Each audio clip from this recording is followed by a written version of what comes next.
Alors, je baigne dans la fantasy depuis ma plus tendre enfance, et il se trouve que j'ai lu aussi des tonnes de recherches, sujets, études sur le sujet, et il y a beaucoup de gens qui ont du mal à se mettre d'accord sur les différents genres de la fantasy, la typologie, les sous-genres, etc. Donc à force, parce que ça m'est utile aussi dans mon travail, j'ai fini par définir une typologie qui moi me convient, et c'est celle que je vais vous présenter aujourd'hui. Donc pour les anglo-saxons, la fantasy, ça couvre énormément de choses. C'est bien sûr les chevaliers, les dragons, les licornes, mais c'est aussi les sorciers, l'horreur, la science-fiction et même les super-héros. Du coup, pour simplifier et puis pour avoir un discours qui est pas seulement français mais international, on parle de medieval fantasy, c'est-à-dire la fantasy qui fait référence vraiment au Moyen-Âge, aux chevaliers, etc. C'est un peu l'essence de la fantasy. Alors évidemment, le genre déborde, parfois la fantasy fait des incursions dans le monde réel, c'est le cas dans Harry Potter où il y a un mélange justement de choses un peu médiévales, fantasy classique, et puis de vie quotidienne d'un adolescent anglais de notre époque. Il y a bien d'autres séries dans ce genre-là, on parle dans ces cas-là un peu de urban fantasy. Il y a aussi le steampunk, qui est un genre de fantasy qui rajoute les codes de l'ère victorienne, l'ère industrielle, etc. Il y a le Sword and Sorcery qui est plus brutal que la fantasy médiévale puisqu'on parle plus de barbares, de Dark Ages, etc. Mais ça, c'est des sous-genres de fantasy liés à on va dire, des variations sur le thème du Moyen-Âge. Ce qui m'intéresse dans la typologie de fantasy qu'on applique dans mon métier et sur laquelle je communique au jour le jour, c'est les grands genres de la fantasy qui définissent un peu le type de narration, le type de direction artistique qu'on va avoir. À l'origine, si on remonte vraiment à la fantasy qui a un peu déterminé le genre pour le public d'aujourd'hui, il y a Tolkien, les livres, puis les adaptations visuelles et cinématographiques. Ça, c'est ce qu'on appelle la high fantasy, c'est-à-dire la fantasy épique. High, ça se traduit par haute en anglais. La fantasy qui fait référence à des sources premières qui sont des légendes, des sagas, qui se prend un peu au sérieux, qui a un traitement visuel, comme on le voit très bien dans le film, assez réaliste et assez impressionnant, où les héros vont vraiment cavaler avec les cheveux flottant dans l'air, les cottes d'émail parfois étincelantes, parfois couvertes de rouille, enfin bref, ou de sang. Mais c'est voilà, c'est une fantaisie qui s'inspire de l'histoire mais la transcende, où on voit des choses qui sont à la limite du crédible parce que la magie permet bien sûr des constructions cyclopéennes et des apparitions de grands lézards cracheurs de feu qui normalement d'après les lois de la gravité pourraient pas voler. Mais voilà, c'est une fantaisie qui se veut immersive, crédible, sérieuse et ainsi de suite. Et ça a vraiment été le genre de la fantaisie dans les années, on va dire, 60-70, et puis donc avec les films dans les années 2000. Après, il y a eu des variations dès le départ. Donc, à l'époque contemporaine de Tolkien, il y a eu Conan le Barbare, qui lui était une fantaisie beaucoup plus sombre, avec finalement peu de magie, une magie corrompue, des héros qui défendent à la pointe de l'épée leur survie, des monstres redoutables. Il n'y avait pas ce côté des nations d'elfes qui font rêver, des peuplades et puis une magie un peu épique.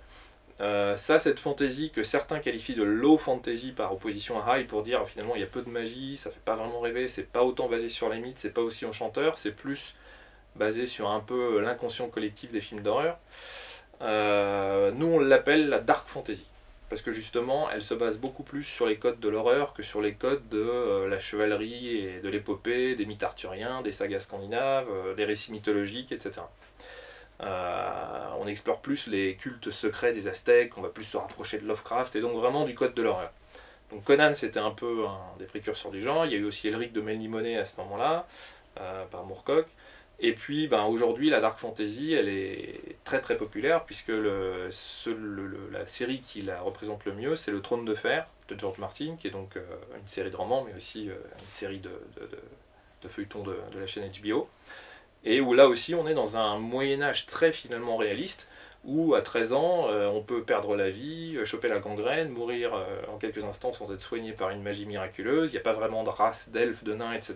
Il y a des vagues dragons mais ils font peur, la magie c'est de la corruption, etc. Donc on retrouve un peu les mêmes codes qu'en général on attribue à la Dark Fantasy.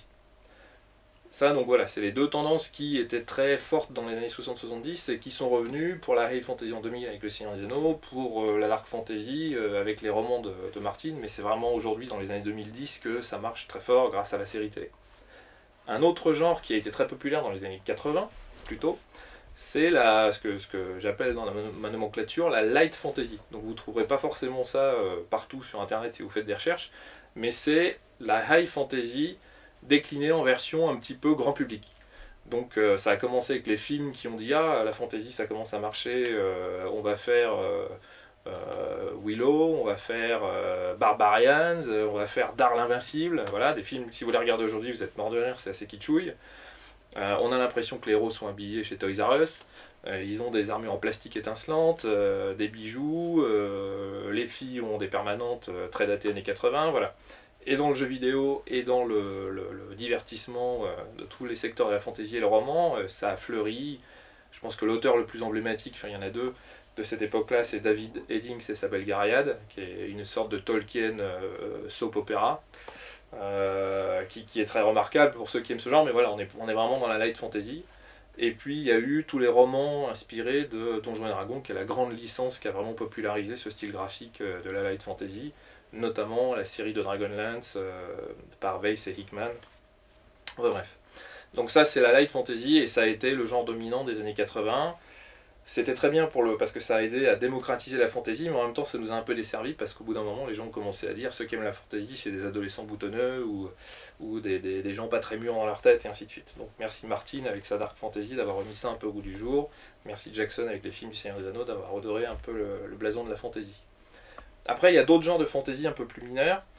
Il y en a un qui est né, je pense, dans les années 90 avec, enfin qui est né non, qui a dû exister bien avant, mais qui est devenu populaire à ce moment-là. C'est ce que j'appelle le spoof fantasy. Spoof en anglais, ça veut dire parodie, burlesque un peu. Et là, pour ceux qui connaissent, le Discworld de Terry Pratchett, c'est ça. C'est du postmodernisme un peu pour parler de manière un peu plus académique. C'est-à-dire, je connais bien les codes de la fantasy, je les respecte, mais je vais les travestir et m'en moquer. Mais m'en moquer parce que je les aime bien. Et donc c'est à la fois érudit, hilarant, complètement parodique. Il y a eu des jeux vidéo basés sur ça aussi. Bard's Tale, qui était une vieille série légendaire, un peu de light fantasy justement, qui a été remis au goût du jour dans les années 90 en version parodique, avec un truc à la Monty Python où il dansait en chantant des chansons absurdes pour émailler les différents chapitres de l'histoire, etc. Donc ça, spoof fantasy, c'est un genre un peu mineur, même si Pratchett vend énormément. Il n'y a pas eu de grand succès sur le grand écran qui a popularisé ça au-delà de quelques petites expérimentations. Mais voilà, c'est un sous-genre de la fantasy qui a quand même son mérite. Et puis il y a un autre genre que moi j'aime bien citer de temps en temps parce qu'il existe, même si alors là pour le coup il est très marginal. Je l'ai qualifié de weird fantasy, donc la fantasy étrange, bizarre, un peu comme les Weird Tales de jadis. C'est la fantasy inclassable, hors norme, où on voit les codes de la fantasy, mais on est dans des univers où on n'a pas nos archétypes habituels, justement, on n'a pas les elfes, les nains, la magie, les dragons, etc. Et pourtant, on est vraiment dans des univers de fantasy. Donc c'est un peu plus dur à cerner. Un bon exemple d'auteur de weird fantasy un peu connu, c'est Jack Vance. Ceux qui l'ont lu comprendront. On a bien les codes de la fantasy, des voleurs, des chevaliers, des magiciens, etc. Mais alors tout est un peu absurde. On est un peu dans les codes justement du théâtre de l'absurde, mais dans le monde de la fantasy. Donc c'est un peu du Beckett, du Ubu dans le monde de la fantasy. Et il y a eu des BD avec des traitements visuels très étonnants aussi, où les héros maniaient épée et magie, mais ressemblaient à des personnages mi-chien, mi-homme, tout jaune, voilà, évoluant dans ce genre d'univers un peu étrange. Donc ça, c'est un genre inclassable qui là encore n'a pas eu un grand succès public, mais qui existe et qui se retrouve en roman, en BD, en jeu vidéo parfois, en film, non pas à ma connaissance. Donc, comme je vous l'ai dit, c'est ma typologie de la fantasy, ça ne veut pas dire que c'est la seule, l'unique, qu'elle remplace toutes celles que vous pouvez trouver ailleurs sur le web. Pourquoi elle m'est particulièrement utile? Parce que dans mon métier, donc directeur créatif de la marque Might and Magic chez Ubisoft, qui est une marque justement de medieval fantasy, pour communiquer avec toutes les équipes, pour que tout le monde ait une vision globale autour de cette marque, il fallait utiliser un vocabulaire commun, il fallait bien définir quelles références on allait avoir, quelles étaient les œuvres auxquelles on pouvait se référer, soit pour la direction artistique, soit pour la façon de traiter l'histoire, donc le ton, le style, la narration, et la façon dont l'univers devait s'imbriquer autour des différents jeux qui composent notre univers. Et ça a été la typologie la plus pratique parce que finalement simple à comprendre, avec des grandes familles bien définies, des références que tout le monde connaît plus ou moins, Et ça peut rassurer aussi les équipes marketing business qui après derrière vont devoir un peu promouvoir cet univers puisque ça leur évoque des choses un peu plus simples avec des références immédiates et populaires.